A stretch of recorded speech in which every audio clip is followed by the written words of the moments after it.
গরমকাল মানে আমের মরশুম, আর এই পাকা আম কিন্তু আমাদের সকলেরই প্রিয়। তাই আজকে আমি তোমাদের জন্য এই আম দিয়ে একটা ইউনিক ডেজার্টের রেসিপি নিয়ে এসেছি, যেটা তোমরা যখন তখন চটজলদি বানিয়ে নিতে পারবে, আর খেতেও হয় কিন্তু অসাধারণ। বাই দ্য ওয়ে, আমি সুস্মিতা আর তোমরা দেখছো আমার চ্যানেল ইয়ামিরস বাংলা। চলো রান্নাটা শুরু করা যাক। এই ডেজার্টটা বানানোর জন্য প্রথমেই আমি এখানে দুটো আম নিয়ে নিয়েছি। এবার আমাদের এই আমটার থেকে পাল্পগুলো এইভাবে বার করে নিতে হবে। আমি এখানে কিন্তু ভালো মতো পেকে যাওয়া মিষ্টি আম নিয়ে নিয়েছি।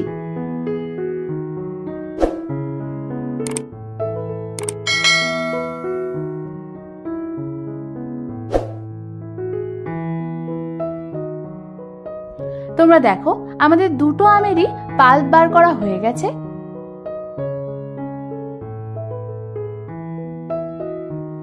এবার এই আমগুলোকে আমি একটা মিক্সার গ্রাইন্ডার জারের মধ্যে ট্রান্সফার করে দেব। সমস্ত আমগুলো দেওয়া হয়ে গেলে তারপর আমি এর মধ্যে দিয়ে দেব 3 টেবিল চামচ চিনি। চিনিটা তোমরা এখানে আমটা কিরকম মিষ্টি সেই অনুযায়ী দেবে। তারপর আমি এর মধ্যে দিয়ে দেব হাফ কাপ পরিমাণ দুধ। এবার সমস্ত কিছুর আমাদের একটা স্মুথ পিউরি বানিয়ে নিতে হবে। তোমরা দেখো আমাদের কিন্তু স্মুথ ম্যাঙ্গো পিউরি একদম রেডি হয়ে গেছে। এটাকে সরিয়ে রেখে আমি অন্যদিকে নিয়ে নিয়েছি 250 ml ফ্রেশ ক্রিম। প্রথমে এই ফ্রেশ ক্রিমটাকে আমাদের একটা বোলের মধ্যে ঢেলে নিতে হবে। এই ফ্রেশ ক্রিমটা তোমরা যে কোনো গ্রসারি শপে ইজিলি পেয়ে যাবে। তারপর আমাদের একটা মিক্সচারের সাহায্যে ভালো করে এই ক্রিমটাকে 3 থেকে 4 মিনিটের জন্য ফেটিয়ে নিতে হবে। 3 থেকে 4 মিনিট ভালো করে ক্রিমটা ফেটানোর পর ক্রিমটা একটু হালকা ফ্ল্যাপি হয়ে আসবে। তখন আমি এর মধ্যে বানিয়ে রাখা ম্যাঙ্গো পিউরিটাকে দিয়ে দেব। তারপর ওই মিক্সার গ্রাইন্ডার জারের মধ্যে আমি দিয়ে দেব 2 থেকে 3 টেবিল চামচ পরিমাণ জল। তারপর ওই জার ধোয়া জলটাও আমি এর মধ্যে দিয়ে দেব। এবার আমাদের ক্রিমটার সাথে ম্যাঙ্গো পিউরিটাকে হালকা হাতে মিশিয়ে নিতে হবে।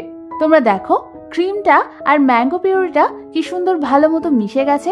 তোমরা এই স্টেজেই খেয়ে নিতে পারো, কিন্তু আমি এর মধ্যে আরো কিছু জিনিস অ্যাড করব যাতে এর স্বাদ হয়ে যাবে দ্বিগুণ। তোমরা দেখো এর কনসিস্টেন্সিটা কিন্তু ঠিক এরকম হয়েছে। এবার আমি অন্যদিকে নিয়ে নিয়েছি হাফ কাপ পরিমাণ বেদানা, হাফ কাপ পরিমাণ কুচনো পাকা আম, হাফ কাপ পরিমাণ আপেল, একটা কুচনো কলা, আর নিয়ে নিয়েছি প্রায় 2 টেবিল চামচ পরিমাণ বাদাম কুচি। আমি এখানে আমন্ড, পেস্তা আর কাজুকে হালকা ড্রাই রোস্ট করে ছোট ছোট করে কুচি করে নিয়েছি। এবার আমি একে একে সমস্ত ফ্রুটসগুলোকে এর মধ্যে দিয়ে দেব। তোমাদের কাছে যদি আরো অন্য মিষ্টি কোনো ফল থাকে তোমরা এর মধ্যে অ্যাড করতে পারো।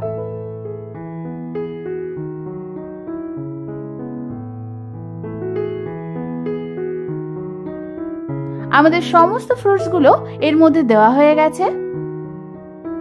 এবার হালকা হাতে সমস্ত কিছু আরো একবার মিশিয়ে নিতে হবে। আমাদের কিন্তু ভালো মতো সমস্ত কিছু মেশানো হয়ে গেছে।